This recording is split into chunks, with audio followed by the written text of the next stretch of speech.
أعزائي، أهلا بكم في حلقة جديدة من بودكاستي وبودكاستكم. الموضوع كبير. أنا تعبت. أنا تعبت أنا تعبت فشخ. أولا خلوني أشرح لكم إيه الموضوع كبير بلاك ليست دي. موضوع كبير بلاك ليست هي الليستة بتاعت الشركات اللي أنا بستخدم السيرفيسز بتاعتها، وعندي معاهم ايه عايز ايه الغيهم كده في البودكاست، ما الغيهمش مع خدمة العملاء عشان بيطلع عيني. فدي شركات انا بستخدمها، ويعني مش عايز اقول بحبها، لا، علشان دي شركة يعني في مش حب ولكن مشاعر بيني وبين الشركات دي. مشاعر كده، ايه، تحسوا ان يعني في لويالتي. انا لويال للشركات دي غصب عني لان انا بستخدمها من زمان.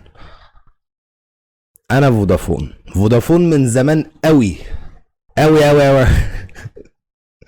طول عمري فودافون، ولا عمري فكرت احول من فودافون. تمام. فاكر في مرة من مثلا 4 5 سنين كده، حد من فودافون اتصل بيا وقال لي انت بقيت عميل بريميوم يا فندم. طبعا، ما انا بديكوا فلوس بنت كلب كل شهر، كل يوم بقى. فاعزائي، انا فودافون وتعبت. لا، لا، خلاص، ما ينفعش اللي بيحصل ده، ما ينفعش. احنا بيضحك علينا. اولا انا ما بتصلش بحد، يعني لما ممكن اتصل بحد مرة كل اسبوع. تمام. هي الناس هي اللي بتتصل بيا وانا ما بردش اصلا. تمام. فانا بستخدم انترنت. فودافون بالنسبة لي هي شركة ايه؟ انترنت.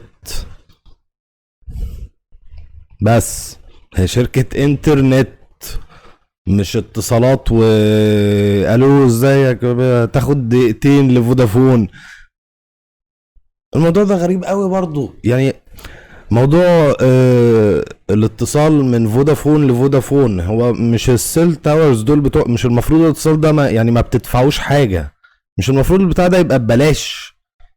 مش المفروض كده ده اللي يحصل؟ يعني ده الطبيعي، ده المنطقي، وده اللي بيحصل في دول اخرى. anyway، من فودافون برضو. anyway، انا عايز اتكلم على فودافون كشركة انترنت سيرفيس بروفايدر. اولا لازم تفهموا حاجة مهمة قوي. انا والجيل بتاعي والجيل اللي بعدي واللي بعده واللي بعده بنعتبر الانترنت حق انساني زيه زي الهوا.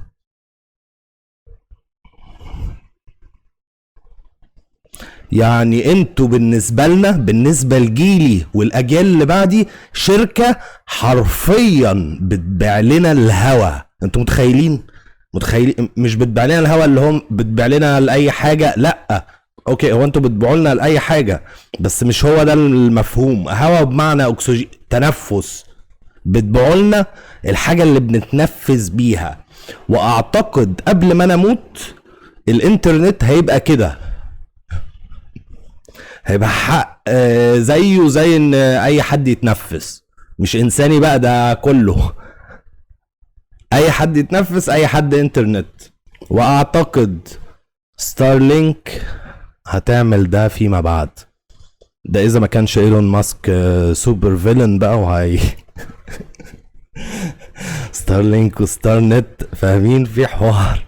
هندخل في ترمينيتر وهيجي لنا ارنولد شوارزنيجر.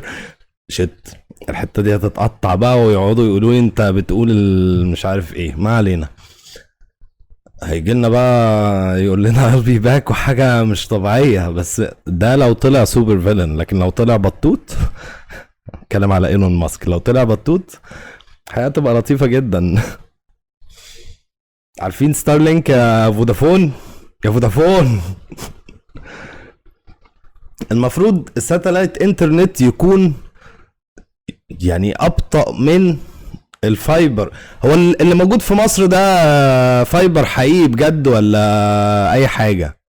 استنوا انتوا يا فودافون، ولا انتوا برضو عندكم صحيح انتوا عندكم انترنت بتاع بيت في دي اس ال واي دي اس ال والحوارات دي صح؟ انترنت البيت بتاعكم ده بتاعكم انتوا يا فودافون ولا بتاع شركة تانية انتوا واخدين؟ انا مش فاهم اللي بيحصل ده.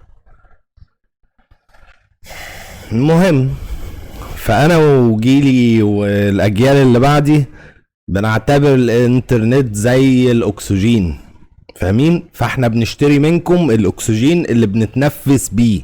انتوا فاهمين الكونسبت ده؟ فاهمين داخل في دماغكم يعني؟ انا ما بتكلمش مع الناس بتوع خدمة العملاء بتوع يعني الناس دي اغلب من الغلب. لما يبقى في مشكلة واتصل ويرد عليا حد يا حبة عيني، هو لازم يمشي معايا الستبس الغبية دي. اول حاجة بقولها لاي حد من خدمة عملاء اي حاجة، اتعامل معايا على اني فاهم بعد اذنك عشان افشخك. اكتشفت طريقة للتحدث مع خدمة العملاء، بس لازم تكون مبسوط، تكون قاعد مبسوط كده وعايز ايه، ساعتين تضيعهم في ولا حاجة، عايز حد تهس عليه فتتصل بخدمة العملاء. البودكاست ده انقذ خدمة العملاء بتاعت اي حاجة في مصر مني. البودكاست ده انقذكم، فسيبوني اعمل البلاك ليست بتاعتي سيبوني اعمل اللي انا عايزه، عشان انتوا بصوا ربنا رحمكم مني. لقيت حاجة هس فيها كنت بهس على خدمة العملاء، اقعد في المكالمة ساعتين ولا يفرق معايا، مش ساعتين بجد يعني، بس قاعد بتكلم وبهري في الولا حاجة. وانت عملت كذا، طب وكذا ده بيتعمل ازاي؟ افتح السيتنجز يا فندم. بيطلع عينيهم، معلش بقى يعني هم غلابة وكل حاجة وما لهمش دعوة بحاجة يا عيني. يعني ما عندهمش حتى كل الاوبشنز، ما عندهمش كل الصلاحيات انهم يعملوا الحاجات اللي عايزين يعملوها لو عارفين ايه المشكلة وعايزين يحلوها، فاهم؟ لازم يبعتوا للمش عارف ايه والمش عارف ايه يرد على المش عارف ايه. دي شركة انترنت يا نهار ابيض. بتاخد كام بقى الناس دي؟ الناس اللي شغالة في خدمة العملاء بتاخد كام؟ اصل ان حد يستحملني انا في التليفون ده موضوع يعني الشخص اللي كلمني من شهر وشوية ده، انا بدأت البودكاست ده امتى؟ قبل ما ابدأ البودكاست على طول، لا بعد ما بدأت البودكاست بشوية كده. شهرين وشوية مثلا. الشخص اللي كلمني ساعتها ده على الاقل يعني في المكالمة دي ياخد له بتاع 10,000 جنيه غير المرتب الشهري بتاعه، ده فيها بونص 10,000 جنيه.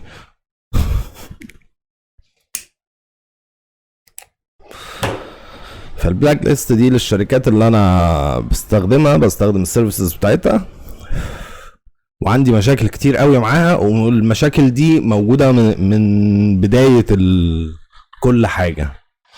فيعني لازم تغيروا. ستارلينك هتدمركم، ممكن تدمر الكوكب كله بس هتدمركم انتوا الاول.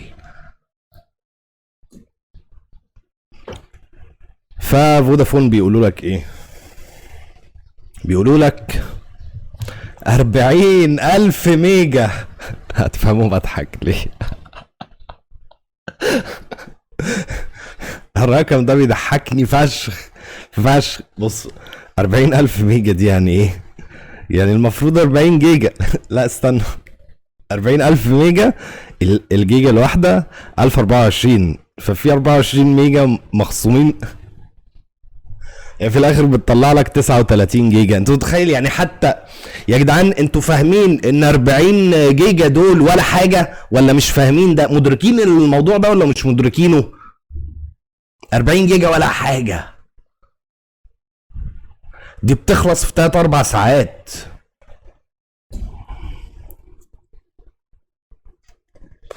المهم يقولوا لك ايه بقى؟ 40,000 ميجا بكام يا عم؟ ال 40,000 ميجا ب 400 جنيه. يا نهار اسود، انت مجنون ولا ايه؟ انتوا مجانين يا جدعان، انتوا مجانين. 40 جيجا ب 400؟ لا استنوا، مش ب 400 جنيه، ده ب 500 وكام؟ ال 200 يدوك 125 جنيه تقريبا، ف 200 و200 يبقى 250، دول ب 400 جنيه. تحط عليهم 200 كمان يدولك 375. يا نهار اسود، ده حوار. انتوا متخيلين كل ده سعر الايه؟ 40 جيجا. ويا ريت 40 جيجا من انترنت حلو، لا 40 جيجا من حاجه بيس لاين، من بيس لاين.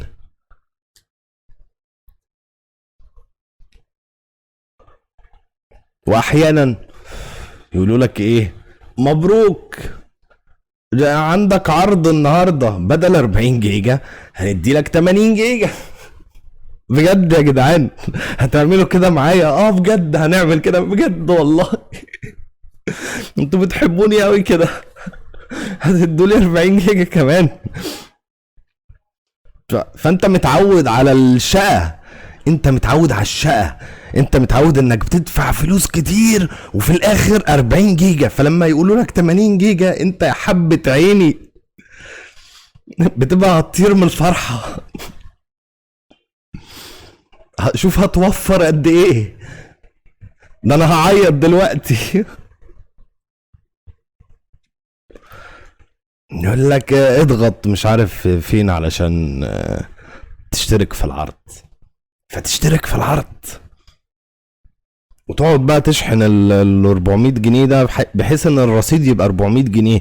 وفودافون هيفشخوك، هيفشخوك، مش هيسيبوك تقفل ال 400 على طول، هيسحبوا فلوس اي حاجه، اي حاجه هتتسحب.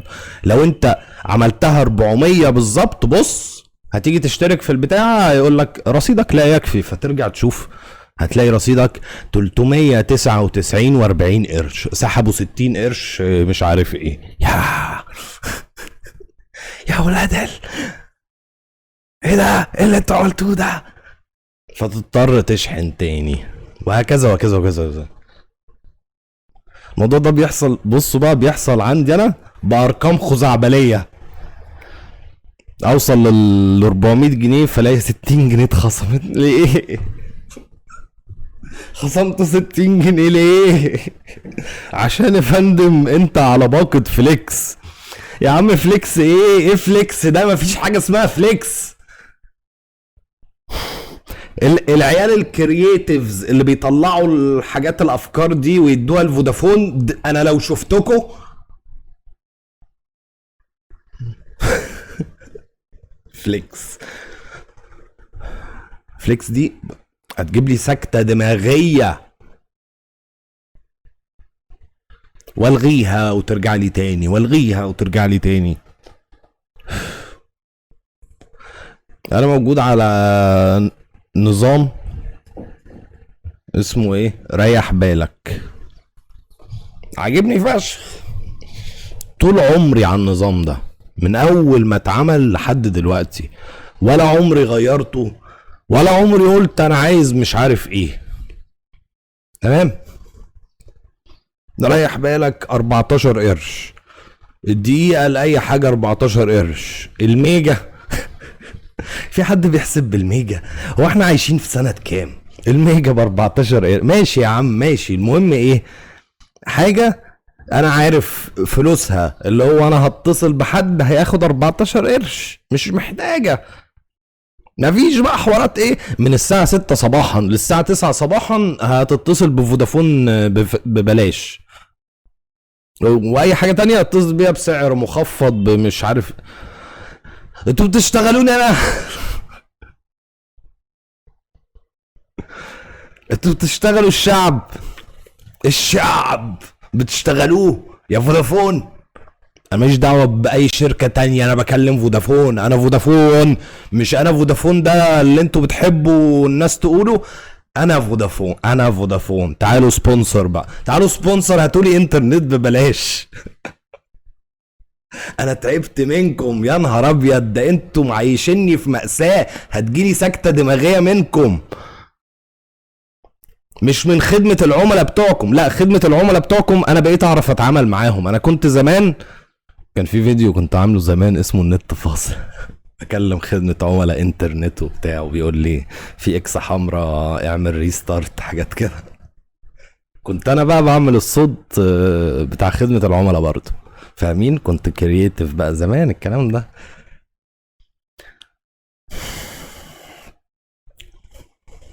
ففودافون هتجيب لي سكتة دماغية، مفيهاش كلام. يعني لو انا مت بسكتة دماغية اعرفوا ان كان في حوار داير. هحاول ساعتها اكون بسجل حلقة بودكاست عشان تعرفوا ايه الحوار اللي داير، بس هتجيلي سكتة دماغية. حرام عليكم، حرام عليكم، انا تعبت، هتجيلي سكتة دماغية من الشركة نفسها، من السيرفيس نفسها، من اللي فوق. هتجيلي سكتة دماغية من الناس اللي فوق، مش هتجيلي سكتة دماغية من الناس اللي حبة عيني بتاخد 2000 و3000 و4000 في الشهر والكلام ده. anyway، فالناس دي انا بحب اتكلم معاها قوي بقى. واحب ايه بعد ما اخلص كلام خالص، طب يلا بقى حولني للسوبرفايزر بتاعي. مش شر والله، بس ببقى هفطس، محتاج يعني اللي حصل فيا السنين اللي فاتت دي كلها انا لازم اطلعه عليكم. ما ينفعش، مش هفضل ساكت للابد، هنفجر بجد. انا عايز ايه؟ واحده واحده كده، افسي.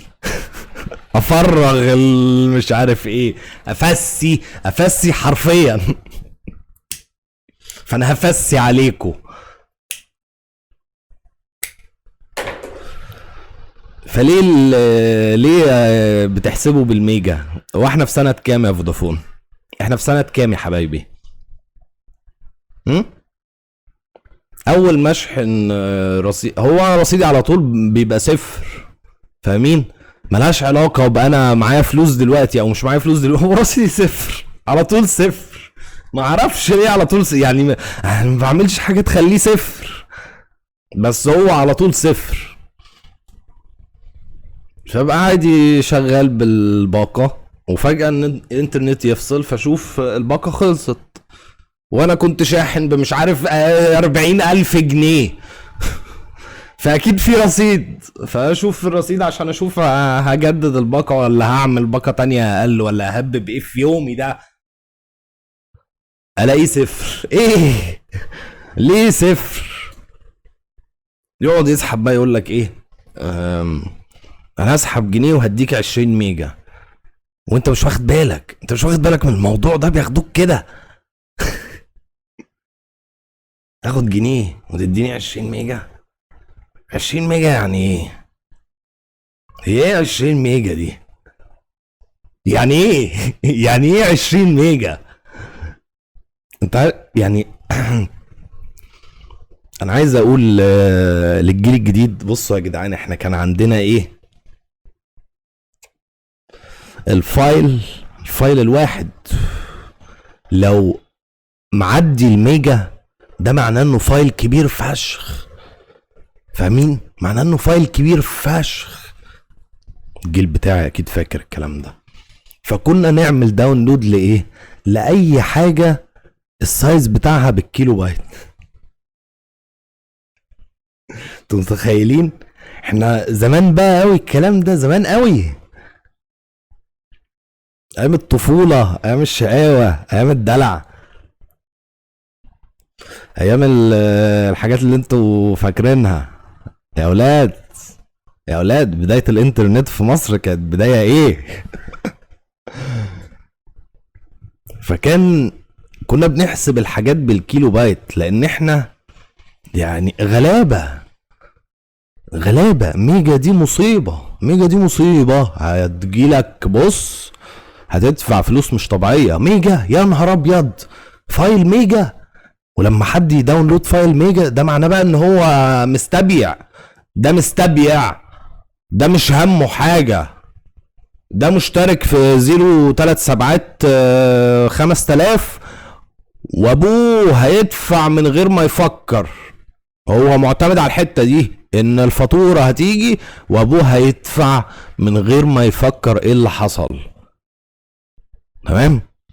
هتلاقي ابوه بقى ايه، كان مسافر الفترة دي مثلا، مش هيبص على فاتورة النت، ومفيش موبايلات تصور وتبعت، مفيش الكلام ده، فتقدر تقول اللي انت عايزه. فالواد يداونلود فايل ميجا. اوف.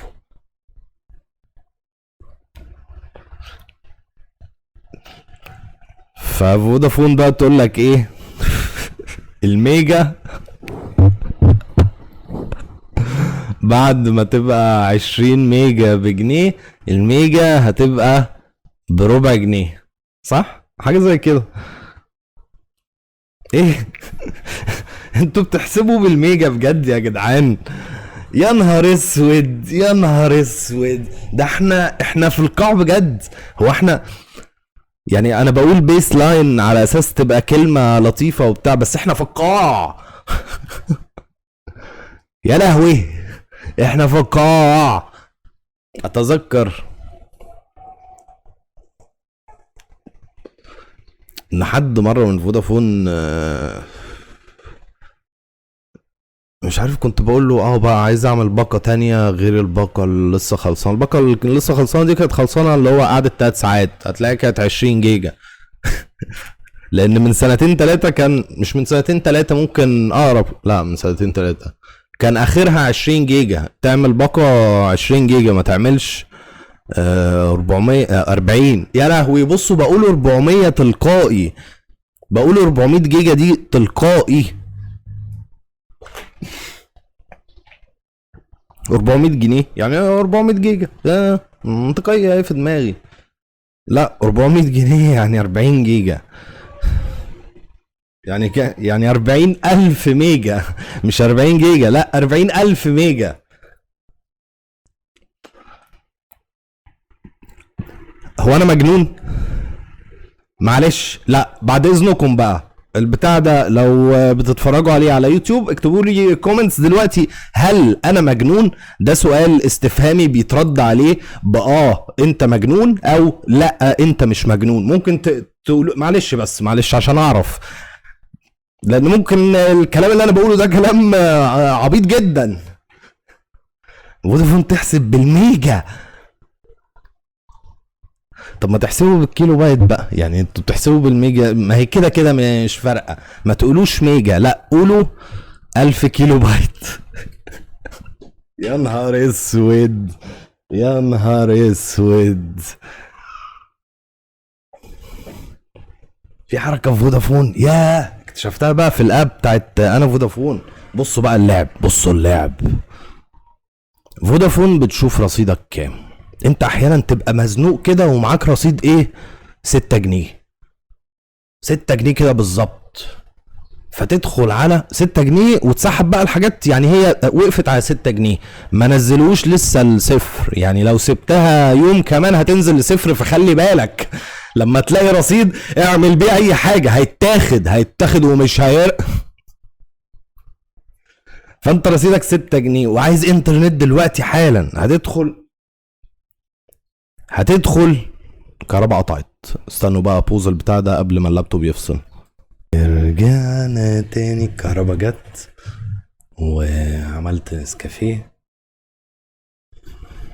وحلو قوي. نسكافيه هيجوا في البلاك ليست برضو. ما هي الفكرة ايه، ان البلاك ليست دي مش للشركات اللي بكرهها، لا لا لا لا، للشركات اللي اصلا مش عايز اسيب فودافون بصراحة.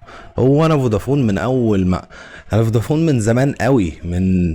انا عندي 29 سنة، اول تليفون مسكته كان من زمان قوي يا جدعان. فاهمين؟ انا فودافون من زمان، وهو نفس الرقم ما بغيروش، انا فودافون كده. ولما عملت نظام ريح باء ما بغيروه، هو ده. عروض مش عروض ما بغير، هو ده. فانا يعني البلاك ليست دي انا بحب اللون الاسود. فالبلاك ليست دي حاجه مش وحشه، تمام. بس هطلع لكم بقى كل المشاكل اللي جوه دي وتظبطوها بعد اذنكم. احنا كنا بنتكلم في معاك رصيد 6 جنيه. فانت معاك رصيد 6 جنيه، تمام. تدخل على الباقات هتلاقي فودافون كاتبين لك باقة ب5 جنيه. تديك كام؟ تديك 150 ميجا حاجة كده، فاهمين؟ أرقام خزعبلية. 150 ميجا، ياه، ده أنا أعيش بيها شهرين دي. 150 ميجا. انتوا متخيلين الجيل اللي بعدي بقى يا فودافون؟ انتوا متخيلين الجيل اللي بعدي، العيال الاصغر مني هيعملوا فيكوا ايه؟ ده انا بعمل كده. انتوا متخيلين اللي بعدي؟ يا نهار ابيض، يا نهار ودي عيال ايه بقى؟ ما اقولكوش، مولودين وفي انترنت.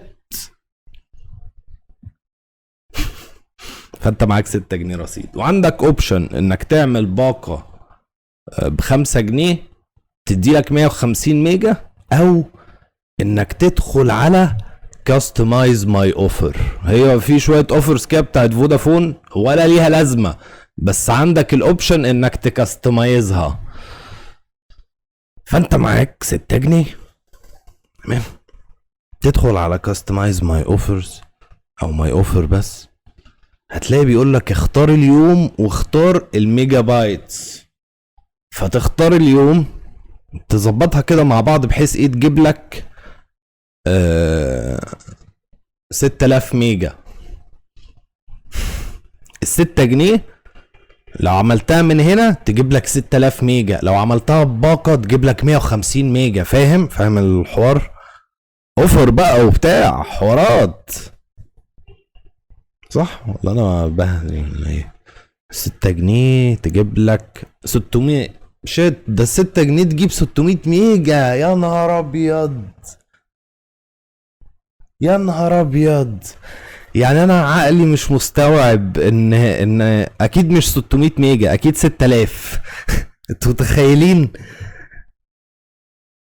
يعني انا بغلط وغلطي في صالحكم، اللي هو يا نهار ابيض، يا نهار ابيض. 600 ميجا، ال6 جنيه تجيب 600 ميجا مش 6000. فانت عندك التو اوبشنز دول، يا 150 ميجا ب5 جنيه، يا تروح على كاستمايز ماي اوفر 6 جنيه يجيبوا لك 600 ميجا. انت تقعد تظبطها تلاقيها اقل حاجه 7 جنيه مش 6 جنيه. يا ولاد قفشتوها. انت رصيدك 6 جنيه، هيجيبوا لك اقل حاجه 7 جنيه، بحيث ايه؟ تستخدم سلفني شكرا. اوه، اين المشايخ؟ اين علماء الدين؟ انتوا فين يا مسلمين؟ مش ده ربا؟ مش ده ربا؟ لا ده ربا صريح بقى، صح؟ اللي هو هنسلفك 3 جنيه ب4 جنيه. هي بتتكتب كده الرسالة كده، خد رصيد 3 جنيه ب4 جنيه. أين شيوخ المسلمين؟ أين دار الإفتاء؟ فأنت يعني ما عندكش حل تاني، فتدخل نجمة 3 شباك، أكواد أو أكواد فودافون. نجمة 3 شباك، فيقول لك تم تحويل 4 جنيه رصيدك 3 جنيه، او تم تحويل 3 جنيه رصيدك مش عارف كام. المهم يعني هتحول، فيبقى معاك 9 جنيه. تدخل بقى على كاستمايز ماي اوفر. ما انت خلاص انت عرفت ان اقل حاجه 7 جنيه وانت دلوقتي معاك 9 جنيه. يعني انت ممكن مش بس تعمل ال7 جنيه اللي هي ب700، لا ده انت ممكن تعمل 9 جنيه ب900 ميجا. يا ده انت قربت للجيجا يا راجل، قربت للجيجا. يا فتدخل على كاستمايز ماي اوفر تلاقي اقل حاجه ب10 جنيه.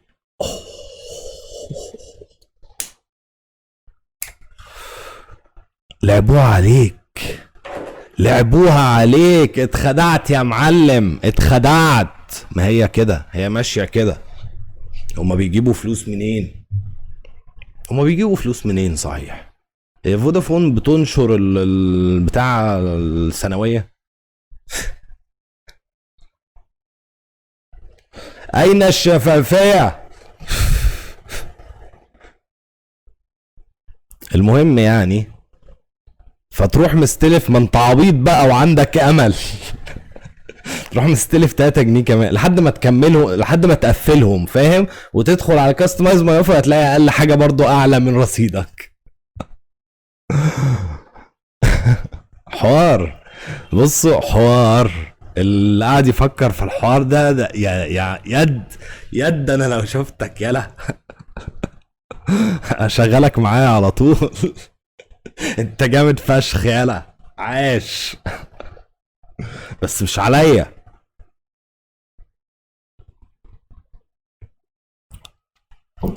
فده احدى الحوارات من الحوارات بتاعت فودافون.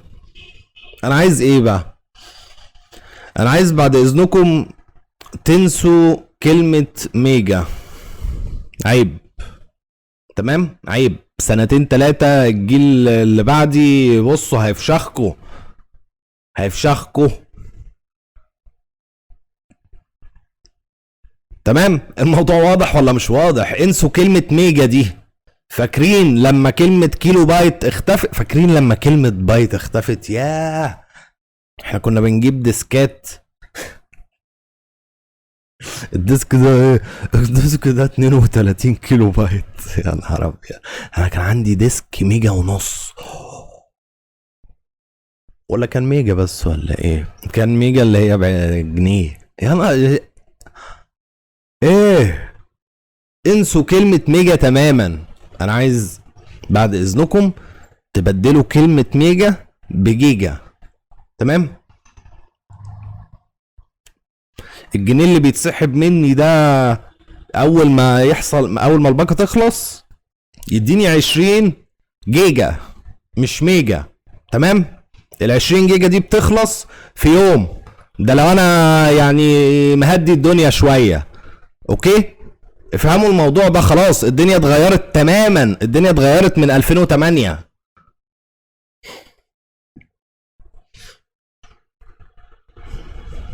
لازم تواجبوا التطور اللي بيحصل في العالم يا جدعان. ده انتوا بتوع انترنت، ما ينفعش، ما ينفعش. ده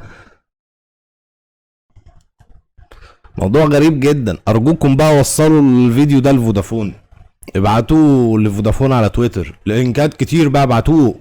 فودافون @فودافون ايجيبت. عيب، عيب نبقى عايشين في 2020 ويتقال لي 20 ميجا. 20 ميجا ايه؟ عارفين 20 ميجا دي تحطوها فين؟ في البودكاست بتاعكم. اوكي، انتوا جداد ما تعرفوش الحوار ده، حطوها في البودكاست بتاعكم. 20 ميجا ايه؟ مفيش حاجه اسمها 20 ميجا. انسوا الكلام ده، انسوا الكلام ده. هتجيبوا لي سكته دماغيه الله يخرب بيوتكم. انسوا الكلام ده والنبي.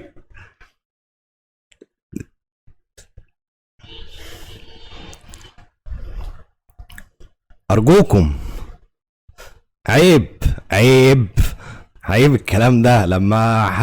لو حد مثلا سألني معاك انترنت قد ايه واقول له 20 ميجا، ياه. يا نهار ابيض، اهزق نفسي بالشكل ده؟ ليه تهزقونا كده؟ ليه تهزقونا كده يا جدعان؟ ما يا عمر احنا مش عارف الاسعار اللي بنعمل مش عارف ايه لا، لا انا مش عايز مبررات. انسوا الكلام ده، انسوا الميجا دي، انا مش عايز اشوف كلمة ميجا دي تاني، مش عايز اشوفها تاني، انسوها. ستارلينك هتفشخكو، وستارلينك مش انترنت يعني بالنسبة لنا طبعا انترنت فائق السرعة، يا نهار ابيض ده انترنت اركبه واطير. بس بالنسبة للعالم العادي يعني انترنت ساتلايت انترنت يعني. هو لا ايلون ماسك بيقول هيبقى جيجا بت، هنشوف. الداون جيجا بت، هنشوف الكلام ده يتحقق ولا لا. الاب 500 ميجا. انتوا فاهمين الرقم اللي انا بقوله؟ فاهمين الرقم ده؟ يعني ال 500 ميجا دي هتتكتب ايه؟ هتتكتب 0.5 جيجا. جيجا بت مش جيجا بايت. بصوا بقى يا اولاد، ما في فرق. انتوا عارفين الفرق ده ولا مش عارفين الفرق ده؟ البايت تحسب السايز، البت دي السبيد.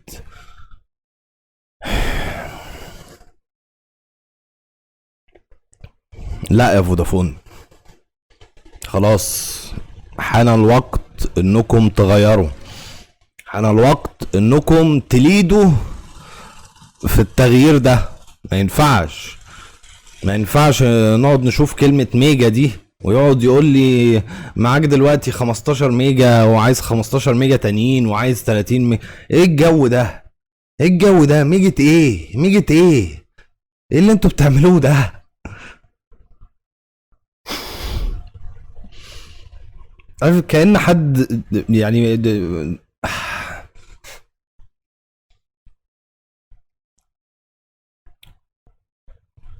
انسوا الميجا، انسوا كلمة ميجا، انسوا كلمة ميجا. تويتات بقى كتير قوي الفودافون، انسوا كلمة ميجا، انسوها، انسوها تماما. مش عايزها في القاموس في الحياة، مش عايزها، دي تتدرس في كتب التاريخ. تمام؟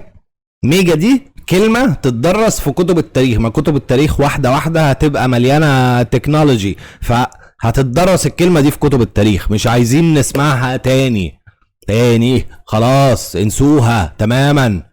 وكمان شوية هتلاقي واحد طالع بيقول انسوا كلمة جيجا، كمان شوية قريبين. احنا فين؟ انا حاسس ان انا واقع في قاع. ميجا ايه؟ ماشي يعني، اتمنى انكم هتجي سكتة دماغية والله. لا يا ولاد لا، الانترنت لا، ما ينفعش ما ينفعش. الحاجة الوحيدة اللي مهدياني، شايفين كده انا هادي، الحاجة الوحيدة اللي مهدياني ومهدية الاجيال اللي بعدي، الناس اللي اصغر مني، انا 29 سنة، شوفوا بقى التلاتينات دي كلها، حاجة اللي مهديانا الانترنت. تمام؟ فانسوا حوار الميجا دي. كل الناس التلاتينات بيقولوا لكم انسوا حوار، ايوه هم اجتمعوا جميعا وقالوا احنا عايزين عمر سالم يقول كده. تمام؟ انسوا حوار الميجا، انسوها تماما، انسوها، امحوها. هنفجر يا ساتر.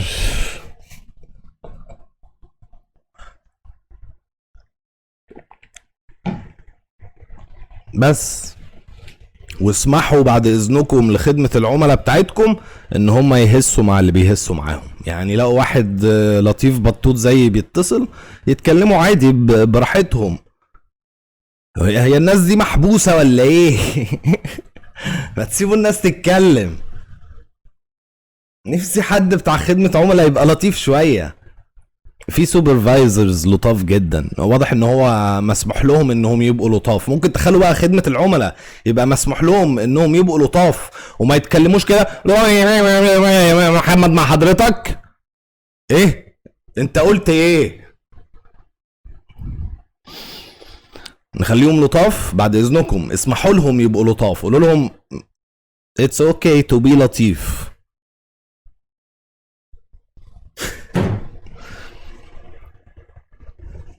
لا حول ولا قوة الا بالله. حسبي الله ونعم الوكيل. حسبي الله ونعم الوكيل. يا لهوي بقولها في حرقة من جوايا. طالعة كده ايه. فيلم جاءنا البيان التالي. لما راح للراجل في السجن يقول له ايه السنة الجديدة عايز توجه ايه؟ كلمة ايه؟ حسبي الله ونعم الوكيل. حسبي الله ونعم الوكيل. هو ده الاحساس اللي جوانا كلنا. يا فودافون ابعتوا لهم الفيديو ده. حسبي الله ونعم الوكيل. انا ماليش دعوه برضو باي شركه تانية. اي شركه تانية الكلام ده، بصوا بقى، اي شركه تانية لو انتوا عملتوا الكلام ده هسيب فودافون. وانا عميل بريميوم. بص هتجيبوا مني فلوس كتير. تمام، هتجيبوا مني فلوس كتير كده كده. انا عايز الجيجا بجنيه، ومش جنيه اللي هو اشحن جنيه فيروح لي 70 قرش، لا جنيه. انا عايز ادفع جنيه يجي لي جيجا. تمام، جنيه بجيجا. انا عايز جنيه جيجا. 100 جيجا 100 جنيه، 400 جنيه 400 جيجا، 500 جنيه 500 جيجا، وهكذا. تمام، فيها ربح ليكو، ادرسوها فيها ربح ليكو، وفي فلوس في البادجت بتاعتكم تقدروا تقللوا. يعني في حاجات في البادجت مش لازم محمد صلاح، يعني ما بقطعش عيش الراجل والله، بس مش يعني مش مهم. بصوا اعملوا الموضوع ده وما تعملوش اعلانات، احنا هنعمل لكم اعلانات. تمام، احنا كلنا هنعمل لكم اعلانات. اعملوا الموضوع ده. فودافون او اي شركة تانية، الجيجا بجنيه للابد. هو ده الستاندرد الجديد بتاع الشركة دي، الجيجا بجنيه. والستاندرد ده مش مستمر ال200,000 سنة، لا، كل سنة نتابع الحوار ده، نشوف بقى الجيجا دي هتتحول لتيرا امتى. فالجيجا بجنيه، ومسموح لنا بقى زي ما احنا عايزين. ما يجيش حد يقول لي انت بتستخدم الحاجات دي كلها في ايه؟ انت مالك انت؟ الجيجا بجنيه، اعملوا الحوار ده. واي مكالمة اتصال من نفس الشركة لنفس الشركة، يعني من فودافون لفودافون، من مش عارف ايه يبقى ببلاش. يبقى هو ده ستاندرد تاني. تمام، اي مكالمة ما بين نفس الشركة، نفس السيل تاور بيروح لسيل تاور بتاع نفس الشركة، تمام، ببلاش. دي تبقى ببلاش، انتوا تتربحوا من المكالمات للشبكات الاخرى. انا معرفش هي دي اصلا ببلاش ولا انتوا بتدفعوا فلوس للشركة، بس تربحوا منها زي ما انتوا عايزين بقى. اكسبوا فلوس حلوة منها، بس بلاش جشع. اكسبوا فلوس حلوة منها، اتبسطوا يعني. الفلوس اللي انتوا معتقدين انها هتروح في حوار ان جيجا بجنيه ده، يعني هتتاخد من حاجات تانية ملهاش لازمة، وفي نفس الوقت هتجيب لكم نفس العائد بل اكتر. لان انتوا متخيلين عدد الناس اللي هتحول على طول للشركة؟ هتحول لكم على طول. جيجا بجنيه بس خلاص، انت مش محتاج دعاية. انا اسف برضو، انا ما بقطعش عيش الناس الكرييتيفز اللي في مصر، بس يعني هنخلي الجيجا بجنيه يا جدعان. مش لازم تعملوا اعلانات مش عارف ايه ومش عارف ايه، مش مهم. محدش بيتفرج على الاعلانات دي، احنا بنتفرج على التحليل الاستراتيجي بتاع هشام عفيفي بس، ما بنشوفش الاعلانات دي. اللي بيشوفها الناس الجيل بقى اللي قبلي واللي قبله واللي قبل، هم دول اللي بيشوفوها. انتوا عايزين دول يبقوا هم العملاء بتوعكم للابد؟ اتفضلوا. عايزيني انا واللي قبلي واللي بعدي؟ مش عايزيني انا صح؟ ماشي. عايزين اللي بعدي؟ عايزين الناس اللي هتكمل معاكم مستقبل الشركة؟ يلا دلوقتي، يلا يلا يلا، الجيجا بجنيه. تمام، اعملوا كده بس، اعملوا كده. ما في التليفون الارضي ايه دي يا عم؟ اعمل لي الجيجا بجنيه هنا على التليفون اللي في ايدي دلوقتي. تمام، اعمل لي الجيجا بجنيه بس، شكرا. طب ولو ما عملناش يا عمر هتعمل ايه؟ مش هعمل ايه؟ هعمل ايه؟ مش هعمل حاجه، هقعد اهس عليكم بس. بصوا، اخلي الشركه دي كلها من اول واحد لاخر واحد شغال فيها مركز مع البودكاست بتاعي. اعملوا الجيجا بجنيه ارجوكم. انا اعمل حلقه بقى نداء الى اتصالات. انا عميل فودافون عمر سالم بتقدم بالنداء لشركة اتصالات فودافون، خذلتني وخذلت جيلي كله، وهكذا بقى كل شركة اعمل لها نداء الى شركة. هيس عليكم جامد يا فودافون، هيس عليكم جامد. مش عشان انا بكرهكم، لا لا لا لا لا لا لا، انتوا في البلاك ليست بتاعتي. انا احب اللون الاسود قوي، تمام، اتفقنا على دي. تقلقوش، انتوا في القلب من جوه. بس ههس عليكم. انا يتقال لي معاك 20 ميجا، انا يتقال لي معاك 20 ميجا. يلا حمسني. لا 20 ميجا دي ما تتقليش تاني بعد اذنكم، لا لا لا. انا حسيت باهانه مش طبيعيه.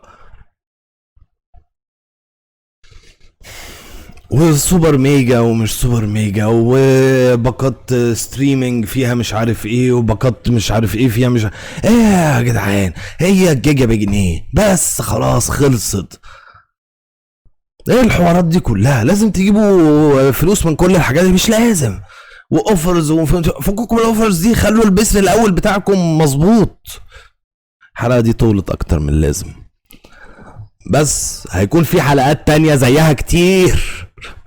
فخلولي بعد اذنكم الجيجا بجنيه، او تعالوا سبونسر للبودكاست ده، هاتولي انترنت unlimited forever وقشطة بقى. خلاص مش هعمل حلقات تاني عادي يعني. بس كده الحلقة خلصت. لو لسه صاحيين من النوم صباح الخير، لو هتناموا تصبحوا على خير.